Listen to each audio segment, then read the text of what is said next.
Hello and welcome to TTV News, some latest event in the province. So now coming to detail. Ladies and gentlemen, on June 27, in the province, the Ministries of Agriculture and Rural Development organized a conference, Sustainable Developments of the Cassava Industry until 2030, Vision to 2050, co-chaired by Mr. Hoàng Trung, Deputy Minister of Agriculture and Rural Development, Mr. Trần Văn Chiến, Vice Chairman of the People's Committee of the province. At the conference, representatives of provinces with large cassava growing areas, relevant institutes, industries, and associations share about the favorable and difficult conditions in operations in their units, obstacles in breeding cassava resistant to mosaic disease, processing and consumption of cassava and cassava products.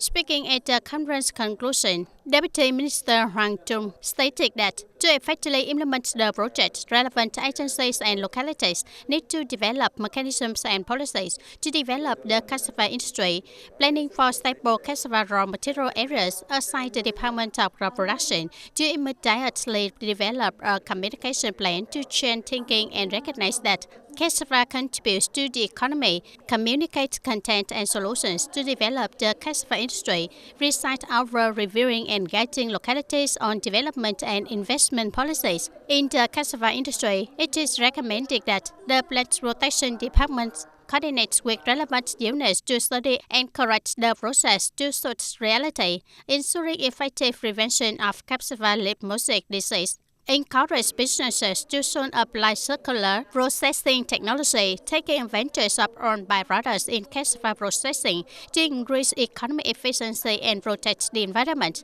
Coordinate and support cassava industry enterprises to overcome difficulties in the market and blending of growing areas.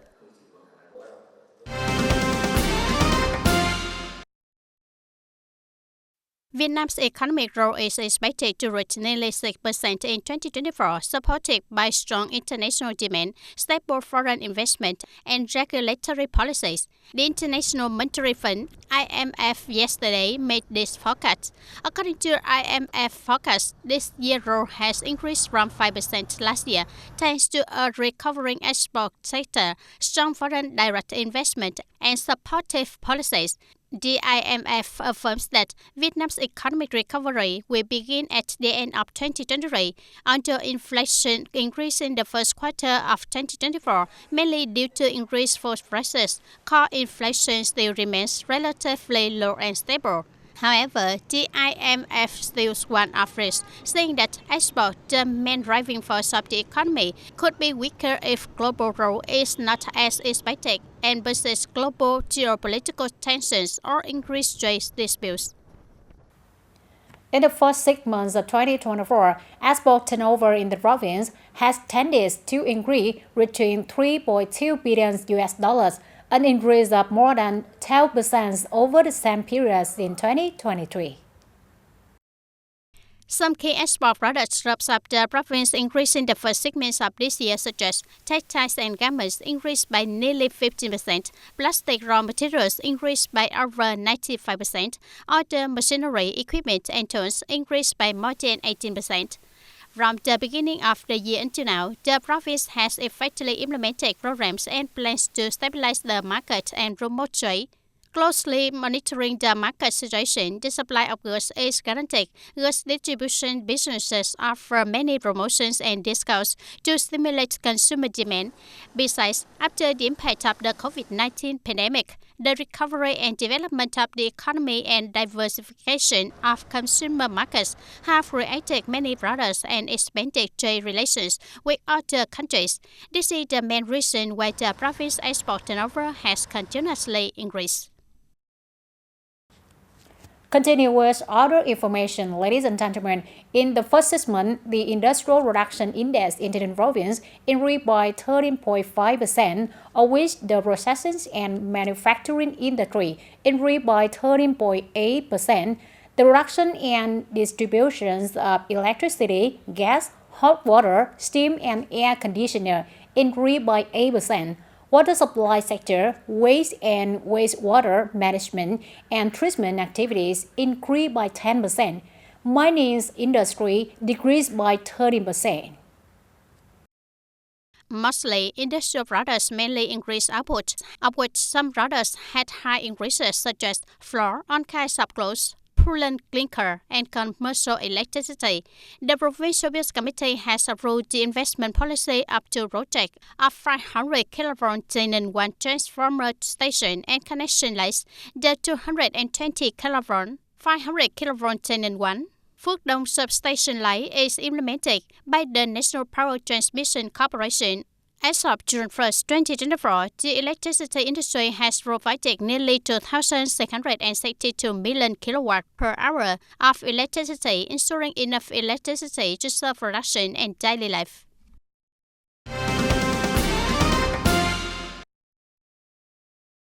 On the morning of June 27, TayNinhTV Tax Department held a conference to deploy new tax policies and business dialogue in the second quarter of 2024.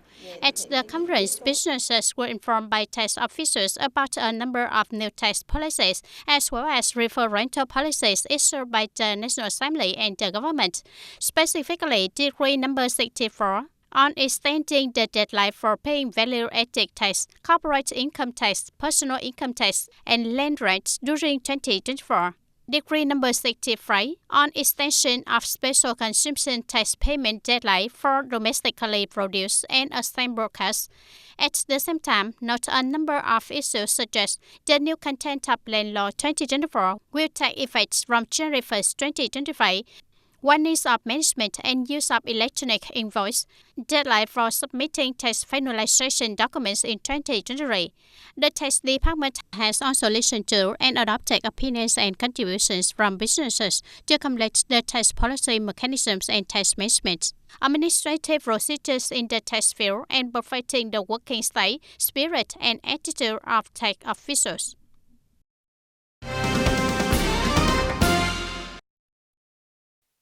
On the morning of June 27, the Vietnam Federal Rent Committee of Bến Cầu District organized the handover of 12 rate solidarity houses to poor households and households with housing difficulties in the district. At the ceremony, representatives of leaders and sponsors presented 12 decisions to hand over houses to 12 households. Each house has an area of more than 40 square meters, is solidly built, ensures quality, with a total value of each house of 90 million Vietnam dong. Funding for house construction was deducted from the provincial and district funds for the poor, along with the contributions from sponsors and FICO TayNinhTV Joint Stock Company. This is a practical activity demonstrating the concern of party committees, authorities, and benefactors for the life of local people, contributing to helping poor households and households in particularly difficult circumstances improve their life, housing conditions, stabilize life, and escape from poverty.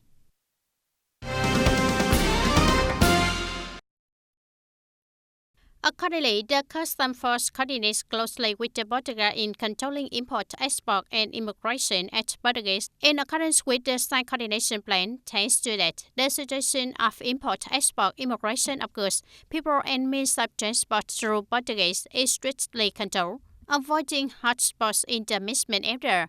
In addition, the Department of Agriculture and Rural Development has also performed well the work of quarantine of animals and animal products exported from the province.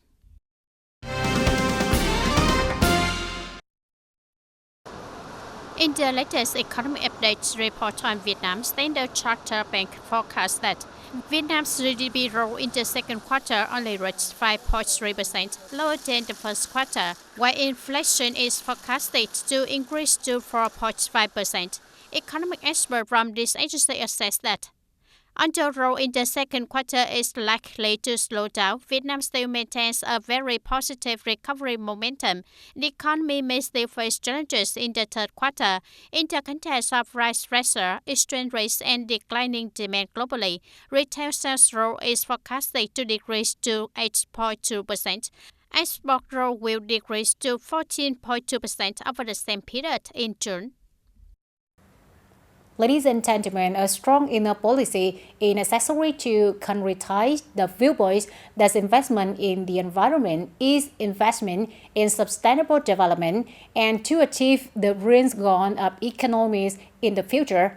Business must play a core role and be determined to strongly change.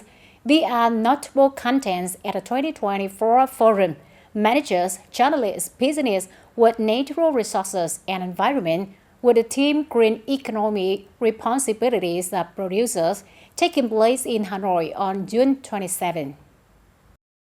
Speaking at the forum, leaders of the Ministry of Natural Resources and Environment assessed that the Vietnamese business community's awareness of sustainable business and reducing emissions into the environment has been significantly improved. Many businesses have been using green business as a strategy and competitive advantage.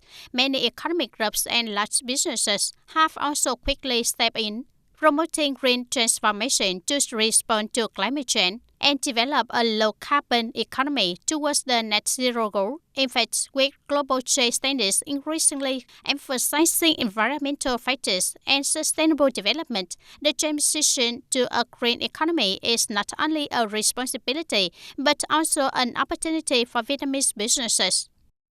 Transformation is not only a social responsibility of businesses, not just an environmental responsibility of businesses, but it is a business strategy that is required for businesses to implement to be able to achieve the goal of participating in trade and global investment.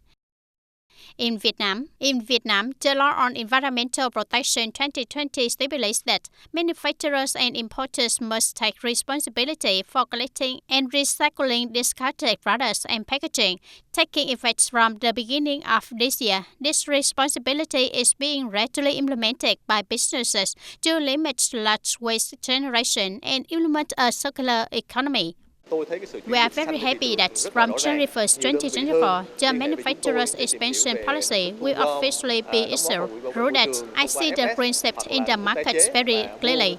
More units can take us about collecting, contributing to the Environmental Protection Fund through FS or purchasing output. With the promulgation of the producer's expansion policy, the green shift is quite clear, especially this year. However, delegates in the forum also commented the green economic transition is mainly taking place in large enterprises and foreign invested enterprises, while the number of small and medium enterprises accounts for quite a lot but has not been given proper attention and has not seen any clear changes. From there, the forum discussed policy shortcomings, the weaknesses of businesses and the role of solutions media journalism in the economy's journey to the green destination. The peak season for a welcoming international visitor usually lasts from September of previous year to April of the following years. Up to this point, it can be said that Vietnam tourism has in turn the low season. So how to still attract international visitors? What are the target markets? The tourism industry has just passed nearly 2 months of the low season for international visitors. Destinations do not have as many international tourist groups as in previous months, but Chinese tourists dominate. Even though it was my first time coming to Vietnam, it was like coming home, very familiar because the culture had many similarities. Vietnam tourism is growing more and more. I see more and more Chinese people coming to Vietnam to travel. Before the pandemic, this key market accounted for 1/3 of the total number of foreign visitors to Vietnam. The fact that Chinese tourists have returned to the top position in the international tourist market is showing good signs with the expectation of this market recovering this year. Chinese tourists compared to tourists from European and American countries have increased very much. Many Chinese tourists have returned. This is a very good sign. Thus, even though the peak season attracting international tourists is over, Vietnam still attracts visitors from Southeast Asian markets, China, Korea, America, etc. However, what those working in the tourism industry are always concerned about is the problem is that we have to renew the products. We cannot always welcome visitors to their own attractions. The fact that tourism products are not truly new is the reason why few tourists return to Vietnam. Now we have Indian customers, Southeast Asian customers. Thailand is also a hot time like us. Very luxury customers. We have to create a little more diverse products. We have to understand customers to create highlights. To attract customers, we need to learn Thailand. With the recent growth rate of international visitors to Vietnam, it is likely that our country's tourism industry will complete the target of welcoming 18 million visitors this year, equivalent to a record increase before the COVID-19 epidemic 2019, compared to the 2024 tourism target of some regional countries such as Thailand and Malaysia. This number is still very modest. Vietnam tourism still has much to do to achieve its goal of becoming the region's leading destination for attracting international visitors.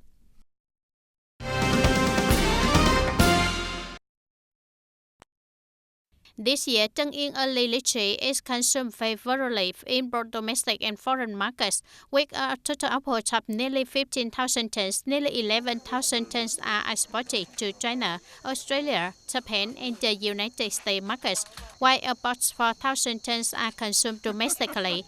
The price of early ripening lychees increased from 15% to 20% and remained stable from the beginning to the end of the season. The lowest selling price is 40,000 Vietnam dong per kilogram. The highest is 70,000 Vietnam dong per kilogram. This achievement is due to the fact that Tân Yên lychees have affirmed their outstanding quality, ensuring food safety and traceability of origin.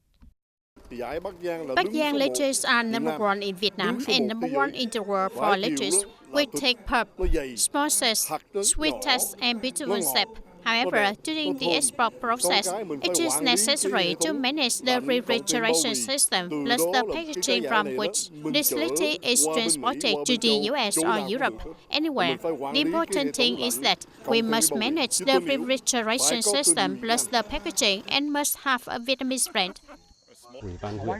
Tân Yên District has directed specialized agencies and production houses to review and expand an additional 21.6 hectares to ensure it meets export standards.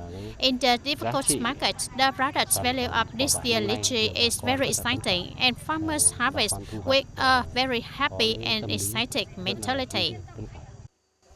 With the choice brought by the early lychee season, people in Tân Yên early lychee era have more positive motivation to invest, fertilize, and produce according to the correct technical process, promising a more successful 2025 early lychee season again. That's all for today, TTV News. Thank you for being with us, and goodbye for now.